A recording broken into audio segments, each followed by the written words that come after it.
Today we've got some juicy cruise news updates. One popular line clinched the title for Best Ocean Cruise Line for the third year running, but does that mean you should book your next getaway with them?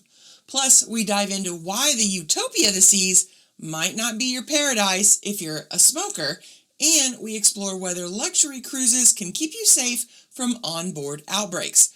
Stick around because you won't believe what's new with travel visas for the UK, and I've got a personal adventure update that might just inspire your next road trip to a cruise port. Let's set sail into this week's news. Ahoy travelers, it's Amy here with your weekly Cruise News Roundup and my thoughts on some of the biggest stories of the week. Carnival has been named the best ocean cruise line for the third consecutive year, at least as part of the USA's Today's 10 Best Reader's Choice Awards in 2025. Now, Carnival was also voted the best cruise line for shore excursions, and Carnival Spirit received the distinction of Best Alaska Cruises. Winning Best Ocean Cruise Line for 3 consecutive years is a remarkable achievement that reflects the loyalty and enthusiasm of our guests as well as the stellar service our team members are known for across the fleet, said Christine Duffy, president of Carnival Cruise Line. Now, I'm not going to be booking my next cruise based on which ones won awards because you're likely going to see different lines taking the top spots based on which company is doling out that award and who their clientele is. But this is still an honor for Carnival, and I have been on multiple Carnival cruises and have loved every one of them. Now, while I have been branching out and trying other lines, I'll definitely be back. The Utopia of the Seas may not be the best ship out there for smokers. Royal Caribbean has had to remind guests about their heightened protocols during refueling operations. Now, a letter sent to cabin stated, "Please be advised early tomorrow morning, Utopia of the Seas will begin refueling with liquefied natural gas, also known as LNG. The letter explains, as part of our safety protocol, while the refueling process is underway, we will operate on an elevated safety level until refueling is complete." Now, this refueling operation occurred during the ship's stop at Coco Cay. During that time, all outdoor smoking areas are shut down, plus balconies are even closed and off limits. No smoking. And if you've ever walked around on a cruise ship early in the morning, there are 4 types of people out and about. People getting a coffee, those running the track, people like me trying to get a sunrise photo, and the smokers. Lots of smokers. The Utopia of the Seas is one of the largest cruise ships on the water, so you can expect refueling to take longer. Now, while these are the rules, every time a ship is refueled, no matter the fuel, most refueling is done during debarkation and embarkation.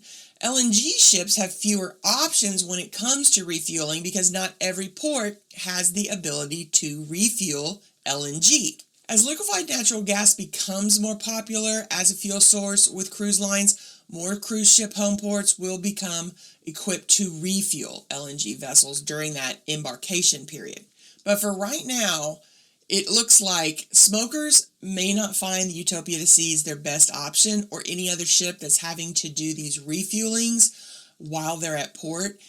It's just going to make them have to hang off on that cigarette and getting that nicotine fix for a lot longer than they're probably used to.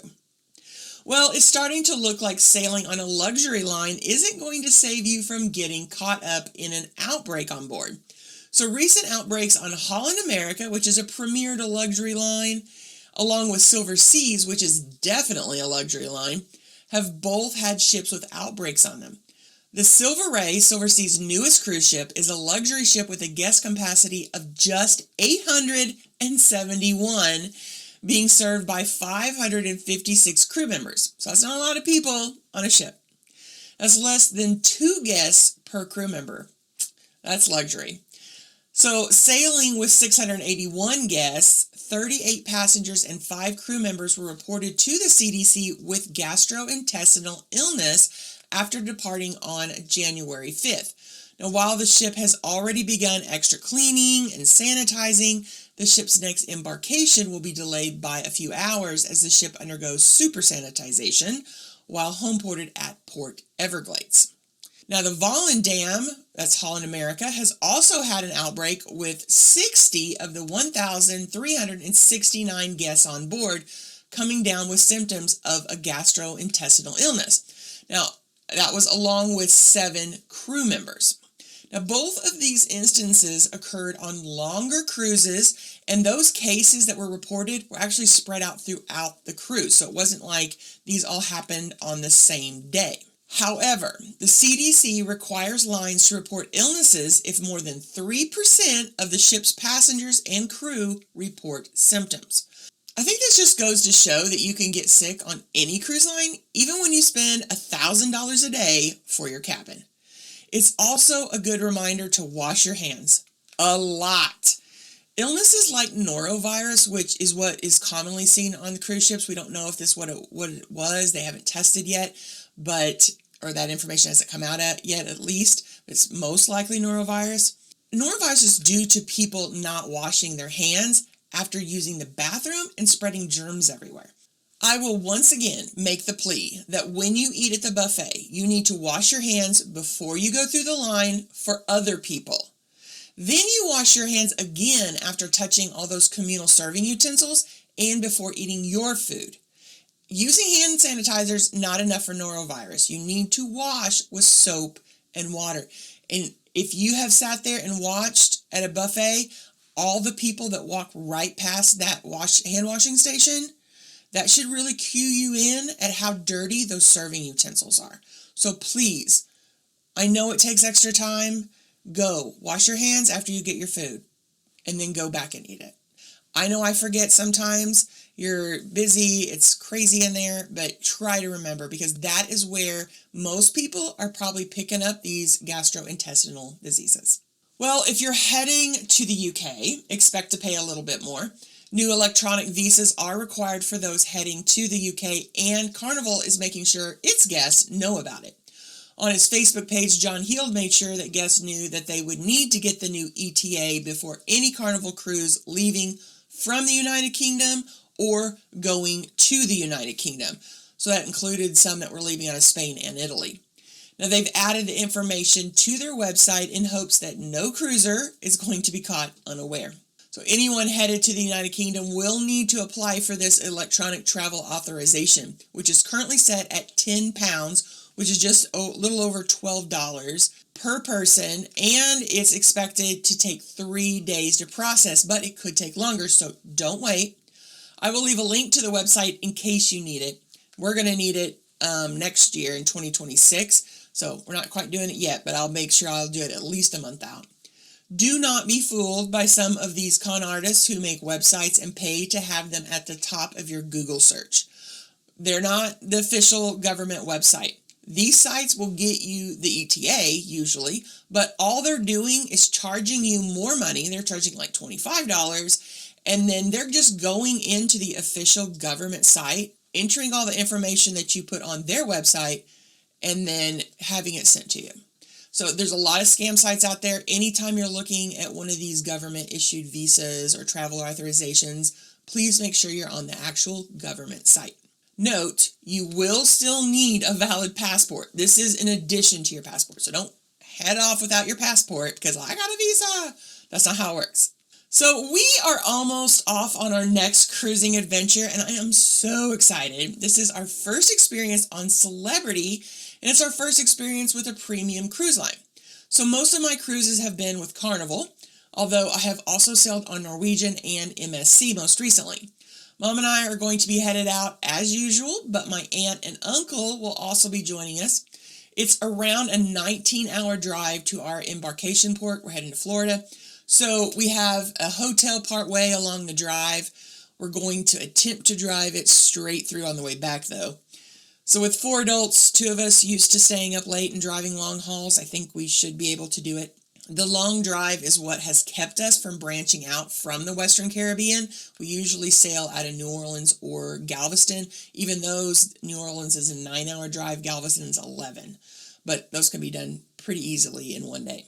However, we really wanted to visit some new destinations, so we decided to just make the drive. I think long drives like this are something you see those of us in the flyover states doing that you don't see from those in large cities as much.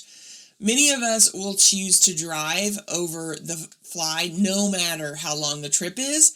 You'll only catch me flying if I'm heading overseas. I can't do that. I can't drive overseas. Even then, I'd rather take a ship if I had the time, and whenever I retire, that is the plan. It's to take a transatlantic over, maybe do 1 or 2 cruises while I'm over there, and then take another one back. Make it my time worth it. It also doesn't help that our nearest airport is already an hour and a half away. So once you add in wait times and layovers, you often aren't saving much time anyway, at least not enough for me. And unless you're stopping overnight like we are, then of course you'd be saving more time because we're putting all that time spending the night. Plus, the cost of a flight is often prohibitive nowadays. I'd just rather be comfortable in a vehicle than stuck in a plane seat with no legroom. I'm 6 foot tall. Let me tell you, I'm not paying for anything over basic economy, so it's just not really that comfortable, and I'd rather be in a car where I can get out whenever I want to. I already have a lot of legroom in the vehicle to begin with, and then I can get out and stretch, stop whenever you need to. It's so much better. Plus, who doesn't love a cross-country trip? There's so many things to see. I don't know, maybe that's just me. What about you? Are you one of those who will hop on a plane if you have to drive more than a couple of hours? Or are you in it for the long haul and just make a good old cross-country trip out of it? Let me know. This cruise has really snuck up on me, especially since I don't have any days off prior to leaving like I usually would. It's not like I haven't been looking at the cruise countdown, but time just flew by.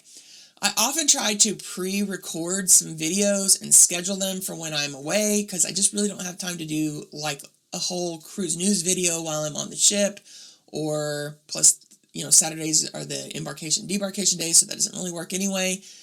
But I'm just not sure that I'm going to have time to get those done. And I have so much left to do before we leave that time is really starting to feel limited. Right now I have my suitcase open on the floor, and my clothes aren't packed, but they're picked out, stacked up in piles and set inside there. And then my bed is covered with all the other stuff like medicine and jewelry and toiletries and all that kind of stuff. All across my bed. I'm going to have to work on that this afternoon. I thought, if I spread this out all over the bed, I'm going to have to deal with it before I go to bed tonight. So that's the deal. And we just don't have that much time, a couple days before we have to hit the road. So, like I said, just the time has just flown by. Don't have a lot of time to get any big videos, we'll see, but I will be posting some from the cruise, so check out my Instagram as well. If you're not following me on Instagram, go over there. I don't post a ton of stuff on my Instagram, but I do try to post whenever I'm on a trip, so you might want to go over there and check that out. I can't wait to bring you guys videos from our celebrity cruise. It's going to be interesting to compare the service, food, drinks, all that on a Premier line to something like what we're used to on Carnival, and then our experiences on MSC and Norwegian. Now, if you aren't subscribed, this will be a good time to do so that you don't miss out. Well, are you ready for more information on cruising?